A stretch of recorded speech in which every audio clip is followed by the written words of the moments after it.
for 20 seconds before you walk with food, eat or after using the bathroom. That's all we had for today. It's bye. Until next time. Goodbye.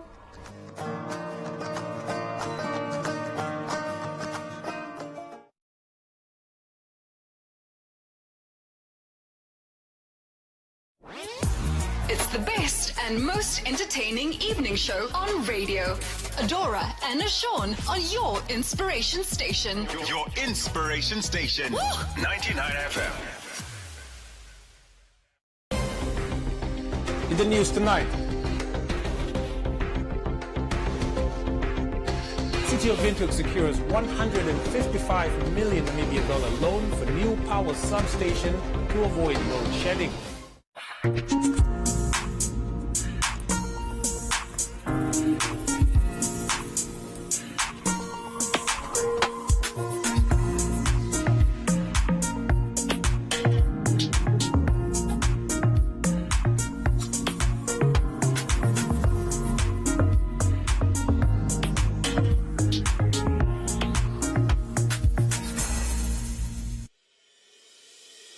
The International University of Management, a Namibian university dedicated to its people's future, a hub of abundant opportunities. We are IUM for life. We are IUM.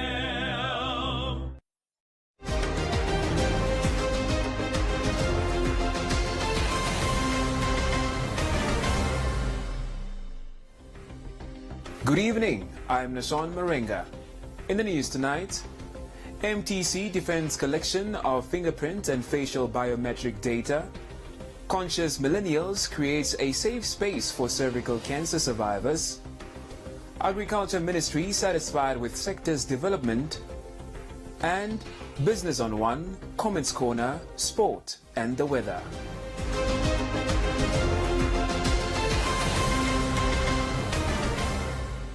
The mobile telecommunication company MTC has come out in defense of its collection of the fingerprint and facial biometric data during the ongoing SIM card registration.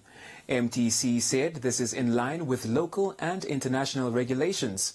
MTC also stated that they have seen 80% reduction in fraudulent activities since the introduction of the SIM registration.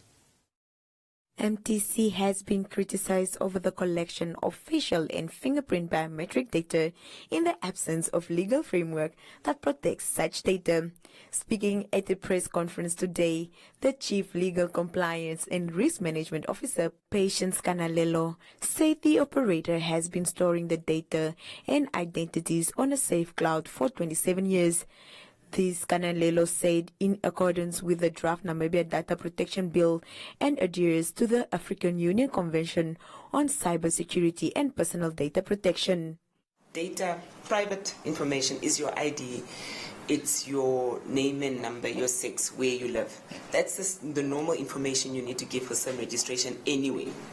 So facial and all of those things are an extension, but it's the same thing. And the protection required for it is the same in terms of all of those laws. Now we've been gathering all of your IDs, all of the banks have your IDs, have your information where you live. So this is not really private anymore. All of your biometrics, when you travel, Home Affairs has them. Where does Home Affairs store it? In a secure cloud. So it's just an extension of where all of your information is already anyway. And the laws protect you in that I cannot share it unless you've agreed.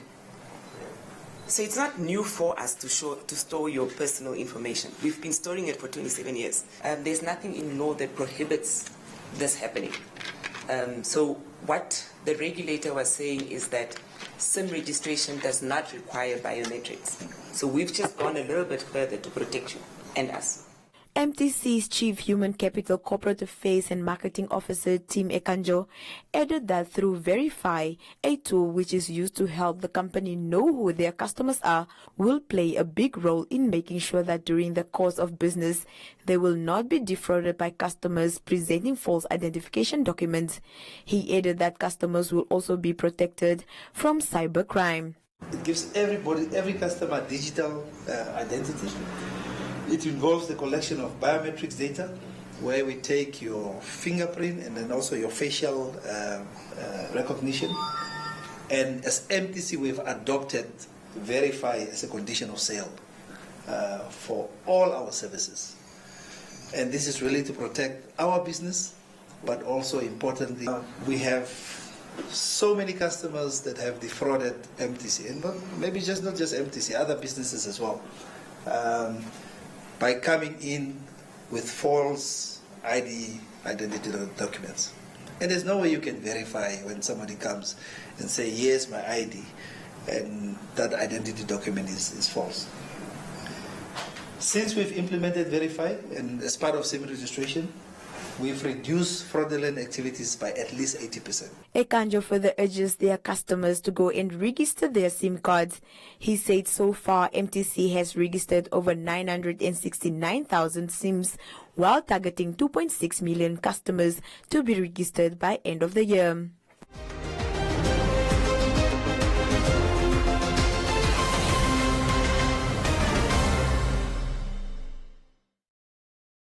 Pep cares about comfort and price. That's why we've got the best deals. Seamless t-shirt, balconette or crossover bras. Whatever your style. Buy any two, save 20. Non-padded seamless or t-shirt bras, $59.99 each. Balconette bras, $84.99 each. So much choice at the lowest prices. Life's better with Pep.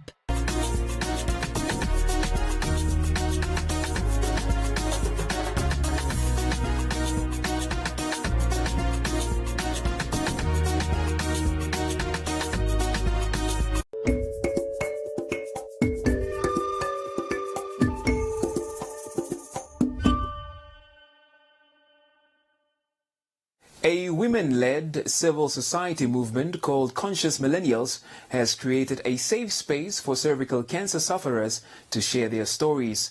The movement believes that stigma surrounding cervical cancer prevents women from seeking early screening and treatment. Founder of the movement, Lena Amalwa, in an interview with News on One, stated that stigma surrounding cervical cancer should be broken and more open dialogue should be created in order to save lives. Amalwa volunteers along 6 Windhoek-based women to raise awareness in various low-income communities, such as the Samora Machel and Tobias Hainyako constituencies. I've realized that, cervical cancer is a lot of people kind of associate it with STDs because it's transmitted from a man to a woman through unprotected sexual intercourse. And I've realized that there's that stigma around. People hardly comes out to say, no, I'm suffering from cervical cancer or I'm a survivor because of that stigma around it. And our aim, actually, one of the reasons we started with our awareness campaign was to create that safe space where a woman can come out and say, I am a cervical cancer survivor or I'm suffering from cervical cancer. The stigma, we are going to kill our women, because if we speak out, if we allow them to freely come out and say I'm suffering from cervical cancer, so then they can present themselves earlier to health center for early treatment or prevention or preventative measures. Speaking during the commemoration of the World Cervical Cancer Awareness Month celebrated in January, the Health Deputy Minister Esther Mwinyangwe stated that Namibia has joined the rest of the world in approving the procurement and introduction of the human papilloma virus vaccines for young girls to prevent cervical cancer. Mwinyangwe stated that the HPV vaccine is the key primary prevention intervention. However, it is only available in the private sector. Mwinyangwe stated that the ministry is making efforts to introduce HPV vaccine in the public sector to allow access for uninsured citizens, which is in line with the universal health coverage goal. I have good news to announce that Cabinet has approved vaccinating 10%, which is equivalent to approximately 40,000 girls between the age 9 and 14 before the first year, and then the plan is to roll out the vaccine to 70% of the target population in 3 years. Now, Cabinet also have approved the procurement of a vaccine effective against 4 different types of HPV. Now, this vaccine, of course, will be procured through UNICEF. And as we also heard from Dr. Very soon we will start introducing it. So that is where we stand as a country. Mwenyangwe urged all women from the ages of 20 to 49 to visit the ministry's health facilities and get screened for cervical cancer, noting that this year the Zambezi region will be hosting the main activities for the commemoration, which include a march in Katima Mulilo and a screening campaign from Tuesday the 31st of January 2023 to Friday the 3rd of February 2023.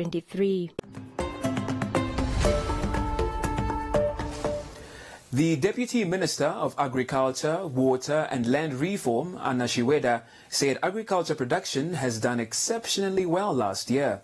Shiweda stated that not only are all the state-run green schemes up and running, but the overall contribution of the agriculture sector to the gross domestic product was 3.6% compared to 2 years ago when it was on the decline. Shiweda also expressed satisfaction with the growth of agri-activities and businesses since last year. Shiweda explained that as a nation, Namibians should appreciate local produce more and should learn to praise their own products rather than imported goods. We should be proud for being Namibians. I have seen that sometimes we glorify things out there and we criticize and condemn what is ours. We are doing a good job in this country. We are really doing a good job. But we are our worst enemies. We don't praise ourselves often. And I want us to start praising ourselves.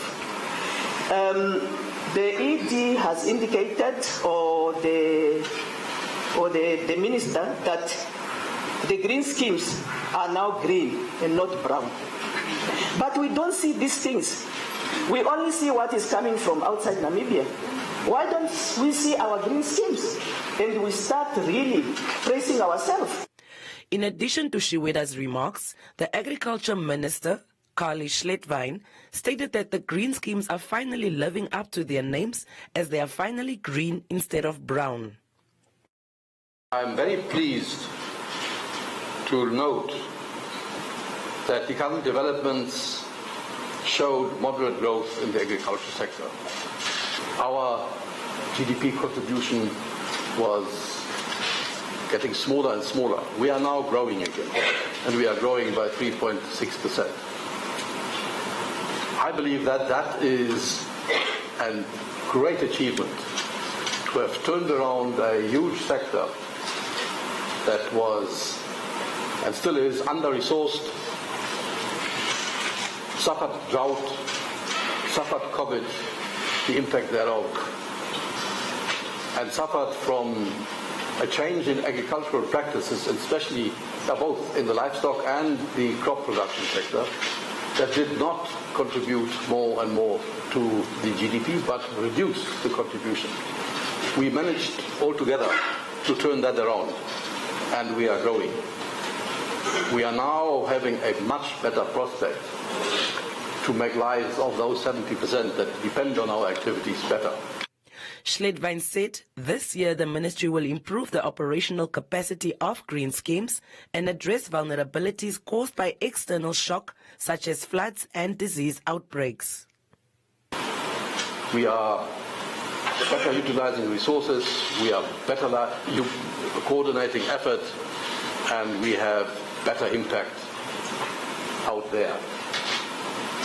This year being the year of revival, as stated by our President, His Excellency Hage Geingob, resonates well with our policy emphasis to revive and elevate the fortunes of the sector in all its three dimensions of agriculture, water and land reform.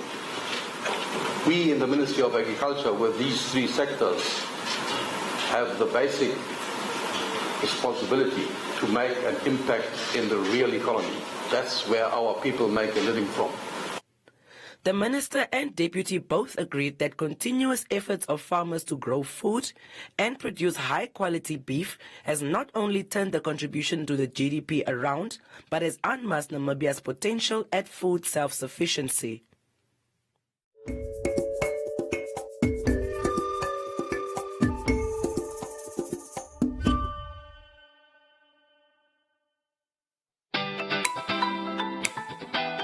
Great deals from Choppies.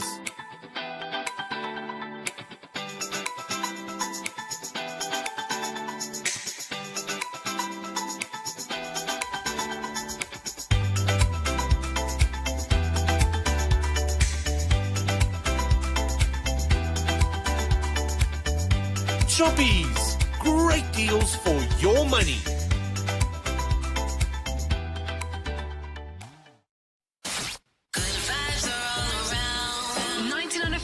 Got your feel-good vibes. 99 FM.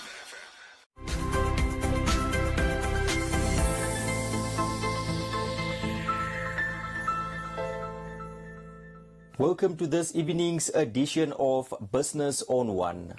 The Minister of Finance and Public Enterprise, Ipumbu Shimi, launched a code that will serve as a guideline on how small and medium enterprises, SMEs, businesses owned by women and businesses operating in the northern part of the Red Line will be given preference in terms of procurement.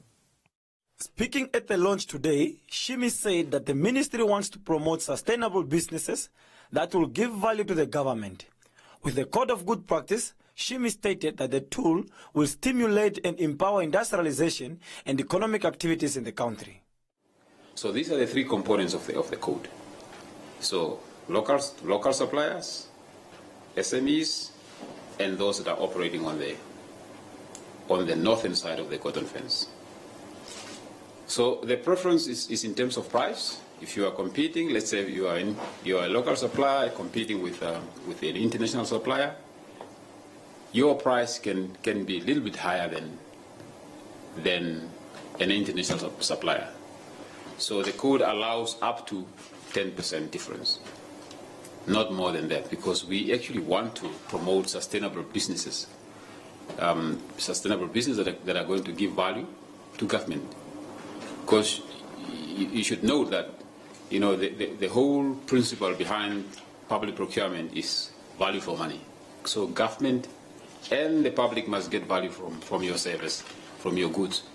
We don't want to promote briefcase businesses. We want businesses that are going to employ people, that are going to be there for a long time, that can compete even with international companies, and hopefully also become international companies themselves operating from Namibia. Let's say you have a local supplier, one is a medium-sized company, a big-sized company, one is an SME. Preference will be given to an SME because we specifically want to target SMEs, as I said. These are the future engines, and in fact, the current future of growth. Business owned by women, again, you will enjoy some preferences. Shimi added that these guidelines were inspired by the developmental goals, specifically to promote economic activities. Thus, the minister warned public entities not to abuse these preferences. So you are given that preference, but we want to caution public entities that this preference must not be abused. We want to promote bona fide local suppliers. We want to promote bona fide SMEs. We want to promote sustainable businesses. So that's a caution that we want to give to public entities that are going to make use of the code to procure. Because the code applies to public entities that are going to procure directly through their procurement committees, but also to the Central Procurement Board. So the thinking is that in the future, the thresholds will be increased so that the code will also be applicable to the public, to the Central Procurement Board. February last year, the theme of the budget was reimagining a better future for the youth. So you can see this code resonate with that theme. And that theme, of course, was inspired by the theme of the year that was announced by the President. So the code resonates with that, but the code also resonates with HPP2. So one of the goals of HPP2 is to create more economic opportunities, and we see this as an instrument to create more economic opportunities for the youth, for Namibians, for Namibian businesses, and specifically to businesses that are owned by women. The Code of Good Practice can be accessed on the Ministry's official website.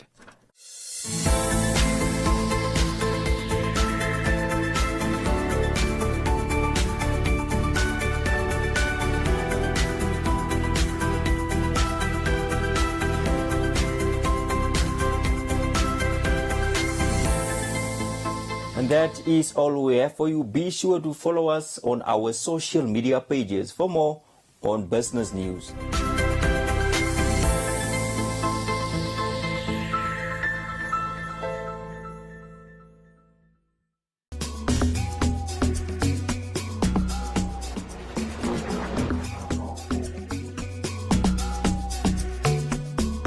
You know, you're a young kid, right? For me, I started writing music when I was 9.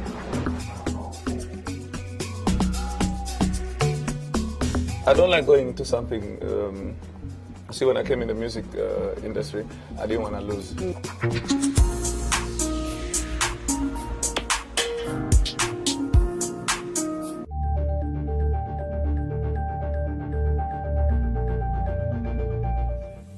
And now for a look at Comments Corner, your daily dose of comments from our social media pages. The Minister of Health and Social Services, Kalumbi Shangula, stated that views expressed to cancel the $650 million Namibian tender to supply clinical supplies are unfortunate and dangerous. Shangula said views shared in the traditional and social media indicate that the procurement and supply of condoms are not useful to the country. Ronaldo said they should purchase cheaper condoms.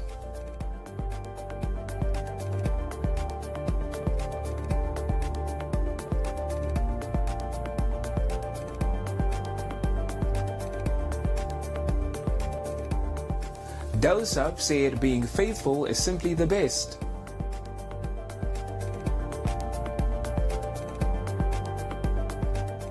Samuel said we do not want.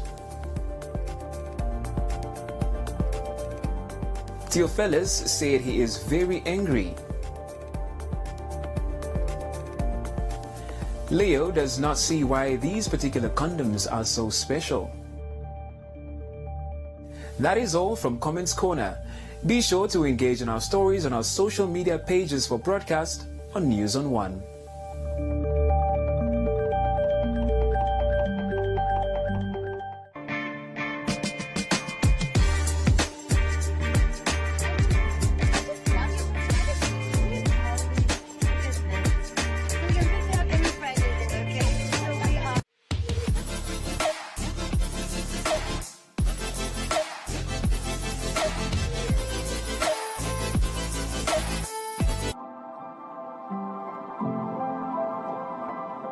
Jessica Lagranzi, Marketing Coordinator here for the COSTEF Arts and Crafts Center in Swakopmund.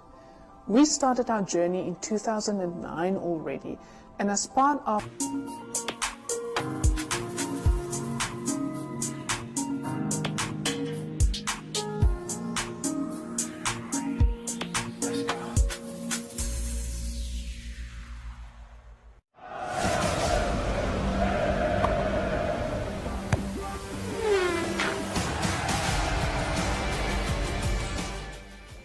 And now, let's take a look at some sports news. We've got some exciting news for cyclists. The annual Nedbank Cycle Challenge was launched today in the capital. The 2023 cycling edition is a 20, 30, 60 and 100 kilometer ride in Windhoek that is expected to attract close to 1,000 cyclists starting on the corner of Fidel Castro and Reverend Michael Scott Streets on the 12th of February. Speaking at the Nedbank campus, the Chief Financial Officer of Nedbank Namibia, J.G. van Graan, highlighted the pride of the commercial bank as the main organizer of the event for close to 37 years, adding that it has transformed the sport of cycling in the country. It's really with great enthusiasm that I stand before you today to launch the 2023 Nedbank Cycle Challenge. Now, Nedbank Namibia and our team is really proud to be part of an organization whose commitment goes far beyond being financial experts. We actively and intentionally set out to do good in the communities we serve. We've proudly sponsored this competitive cycling event, which has not only help foster some of the truly spectacular bikers in the making over time, but has really transformed the sport from both a gender and racial point of view. And that's something we are really immensely proud of as Nedbank Namibia. We have also welcomed more than 1,000 riders in the recent years, making this one of Namibia's most outstanding showcases in the area of athletics. Speaking at the same event, Minister of Sport, Youth and National Service, Agnes Chongarero, was delighted that cycling and other sport codes in the country are doing well. The year of revival requires us to unite and shape our future as a nation. Meaning, we need to start investing in sport infrastructure, promote grassroots sports development, and encourage greater participation in sport.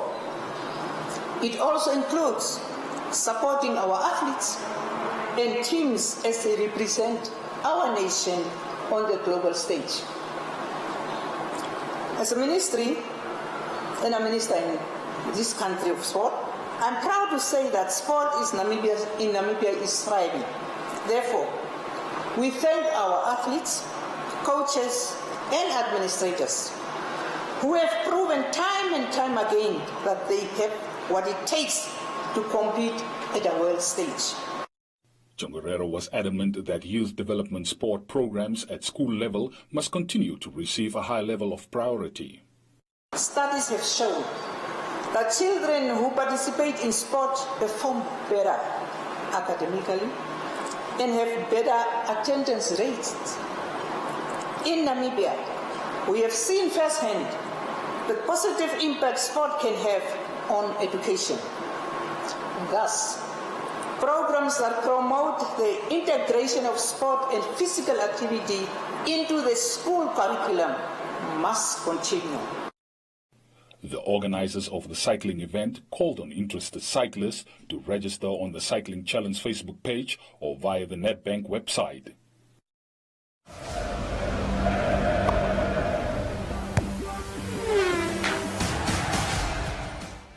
That's all the sports news we had for you. Please stay tuned for the weather forecast.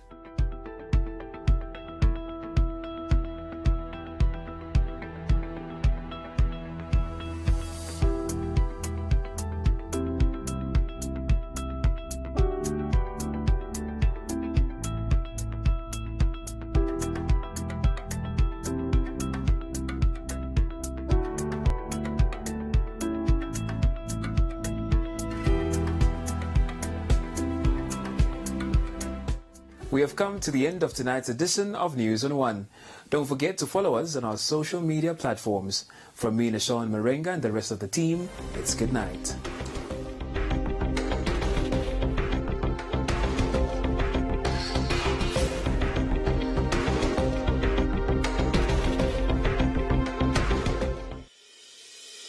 The International University of Management, a Namibian university dedicated to its people's future.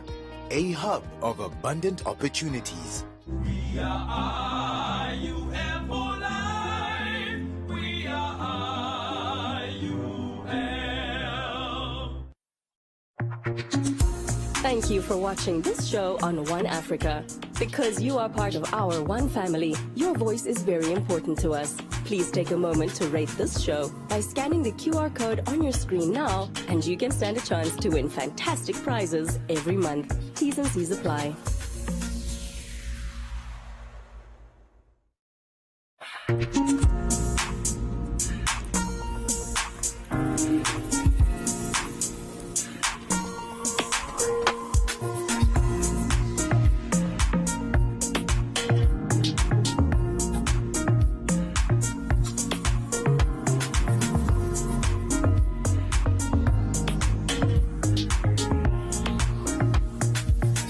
This is VOA Tech. The scary thing about traumatic brain injury is that brain cells don't grow back the same way skin cells would after a scrape. So often